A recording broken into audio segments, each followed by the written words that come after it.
And I was very into ball. I was never a cheerleader or anything like that. I was a tom. She wasn't locked behind bars. There were no chains, no cell doors, only cameras, contracts, and a smile the world demanded she keep. At the height of global fame, Britney Spears could sell out arenas and dominate charts, yet she couldn't choose her own doctor, control her money, or decide when to rest. For 13 years, the woman who defined pop freedom lived inside a legal cage, while millions danced, unaware they were applauding a prisoner. So ask yourself this: how does the most famous pop princess on earth lose the right to live her own life while everyone is watching? Before the headlines learned how to tear her apart, before the world decided it owned her mistakes, there was a child who learned very early that love came with conditions. In a small town in Louisiana, talent wasn't a gift, it was a way out. From the moment she could stand on a stage, applause became currency, and approval became survival. Britney Spears didn't grow up practicing freedom, she practiced performance. Dance classes replaced playgrounds, auditions replaced weekends, and adults spoke about her future long before she understood what childhood was supposed to feel like. Every smile was coached, every movement corrected, and being good meant being chosen again. Rejection came early, too young, too small, not ready, and instead of protection, it became training. She learned that exhaustion was weakness, that effort could override boundaries, and that saying yes was safer than saying stop. By the time she joined the Mickey Mouse Club, she wasn't just talented, she was compliant, standing out not because she demanded space, but because she never took any. When the show ended, childhood didn't resume. She doubled down, more training, more discipline, more waiting for permission. There was no reset, only momentum. At 16, that momentum exploded into global obsession. Baby One More Time wasn't just a hit, it was a cultural earthquake. Pop music shifted overnight, innocence was packaged and sold, and Britney was launched not as a teenager finding her voice, but as a finished product. The image mattered more than the person inside it. Interviewers didn't ask about craft, they asked about her body, her purity, her responsibility to strangers. She was expected to be sexy but silent, powerful but obedient, famous but grateful. The workload never slowed. Albums, tours, press, awards. Rest framed as laziness, privacy as ingratitude. Behind the glamour, pressure accumulated quietly. Fame arrived before adulthood, freezing her identity before she could explore who she might become. There were no private mistakes, no safe rebellion, only public judgment. What looked like confidence was conditioning. What looked like control was compliance. By her early 20s, she had achieved everything the industry promised, yet had never lived a single adult day without supervision. She wasn't trained to ask what she wanted, only what was expected of her. And expectations don't break you all at once. They wait until exhaustion does it for them. To the world, she was still perfect, still smiling, still performing. But perfection built on fear never holds forever. The rise was complete, and when idols stop being convenient, the crown doesn't fall, it tightens. Fame didn't destroy her in a single moment. It did something more brutal. It never let her breathe. By the mid-2000s, Britney Spears was no longer treated as a musician or even a celebrity, but as a moving headline. Cameras followed her into gas stations, parking lots, hospitals, spaces where privacy should be unquestionable. Every step was photographed, every pause interpreted, every silence rewritten as scandal. When she became a mother, the pressure didn't soften, it multiplied.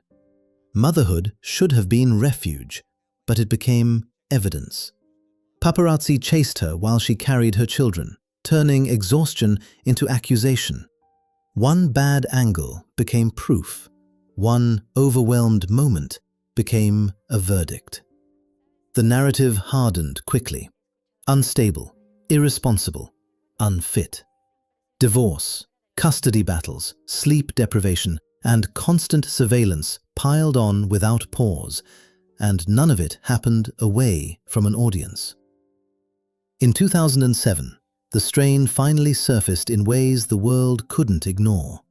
A woman walked into a salon and shaved her head, not as spectacle, but as refusal, an attempt to erase the image everyone else owned. The reaction was laughter, mockery, late-night punchlines.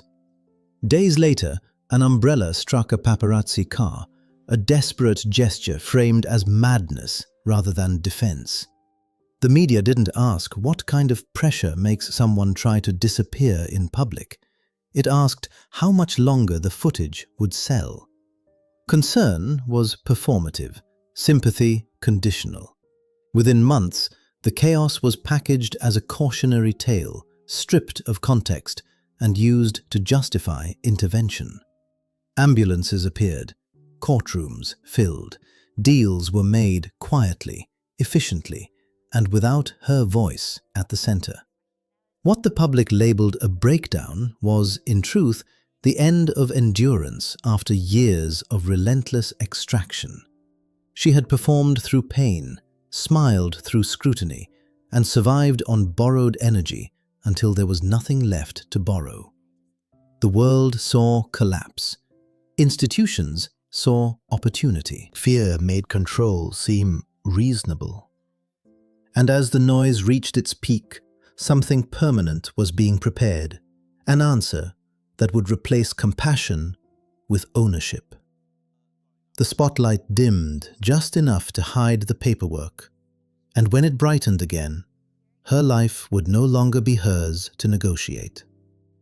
The turning point wasn't the shaved head or the umbrella. It was the moment society decided that losing control of your image meant forfeiting control of your life. In early 2008, the chaos suddenly disappeared, not because healing had begun, but because control had taken its place. A court decided that Britney Spears was no longer capable of managing her own life, a judgment usually reserved for those unable to function at the most basic level. Overnight, autonomy vanished. Her finances, her schedule, her medical decisions, and even her ability to speak freely were transferred into the hands of others. The explanation was protection, but the structure told a different story. She could not choose her lawyer, but she could sign contracts that kept the machine running. She could not refuse treatment, but she could rehearse for hours. She could not make personal decisions, but she could stand under stage lights and generate millions. The contradiction was never hidden. It was simply ignored. Tours continued. Albums were recorded. A Las Vegas residency filled seats night after night, proof to audiences that everything was fine. Stability was measured not by consent or well-being, but by productivity.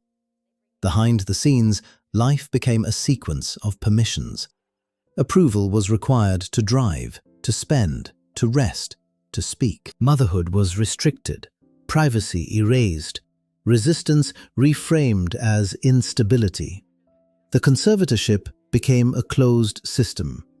Any sign of obedience was used as evidence that control was working, and any objection was used to justify tightening it further.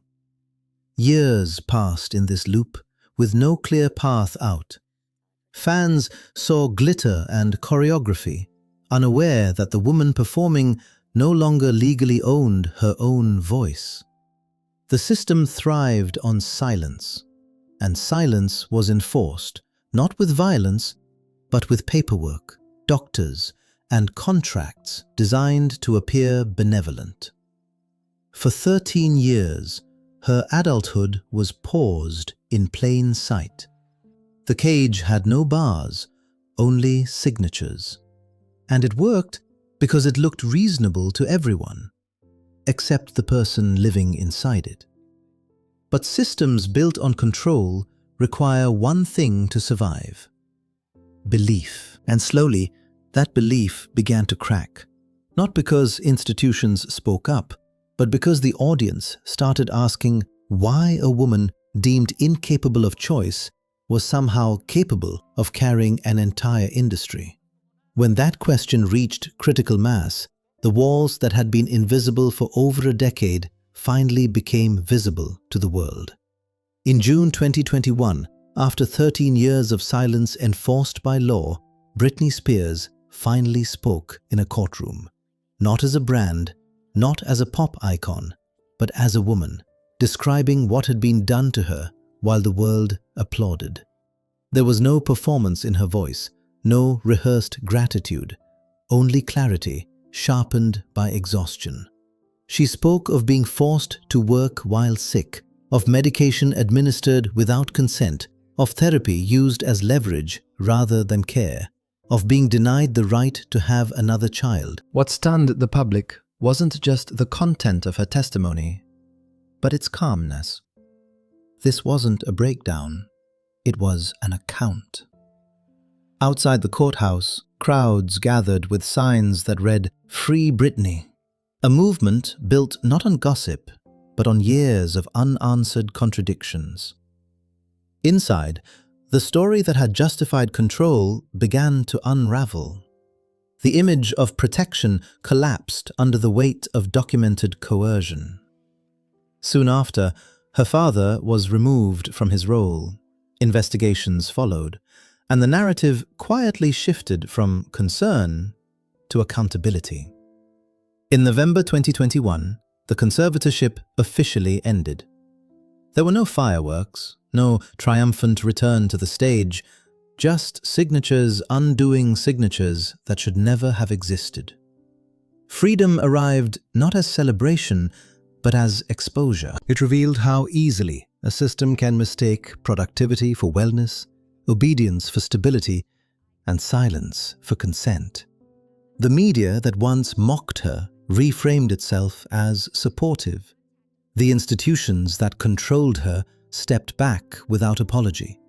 And as the paperwork closed, one uncomfortable truth lingered. Liberation does not erase what control has taken. 13 years of autonomy do not grow back overnight. The cage was opened, but the damage remained, waiting beyond the courtroom doors. Freedom did not arrive as healing. It arrived as exposure. When the conservatorship ended, the world expected a redemption arc, a clean return to normal. But Britney Spears stepped into a life where choice had been absent for over a decade. Autonomy felt unfamiliar, even dangerous. Decisions most adults make without thinking. Who to trust, when to rest, how to speak, had to be relearned under a spotlight that never fully dimmed. Social media became the only place where her voice could not be filtered through handlers or legal language. And when that voice sounded raw or erratic, judgment returned disguised as concern. The same culture that once demanded her silence now demanded that her recovery look comfortable to watch. Healing proved uneven. Some days looked like joy, others like confusion. And the public struggled to accept that both could coexist. Marriage, celebration, withdrawal, reappearance. Each moment was dissected for meaning, as if freedom itself required explanation. Trauma does not vanish when control ends. It lingers in instincts shaped by surveillance and punishment. The cage was gone, but the spotlight remained, and its heat continued to shape every movement. She was not rebuilding a brand or chasing a comeback. She was attempting something far more fragile. learning who she was without permission.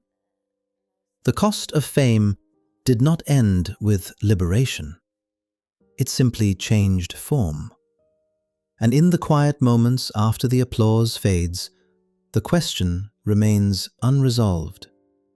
How much of a person is left when the world has spent decades deciding who they are allowed to be? Britney Spears did not just lose years, she lost the right to become herself in private. Her story exposes an uncomfortable truth about modern fame. It protects systems more efficiently than people, turning concern into control, while applause masks consent. The tragedy is not that she broke, but that she had to break publicly for anyone to listen. And the next time the world celebrates perfection on a stage, it is worth asking, who is paying for that performance when the lights go out and the cheering finally stops?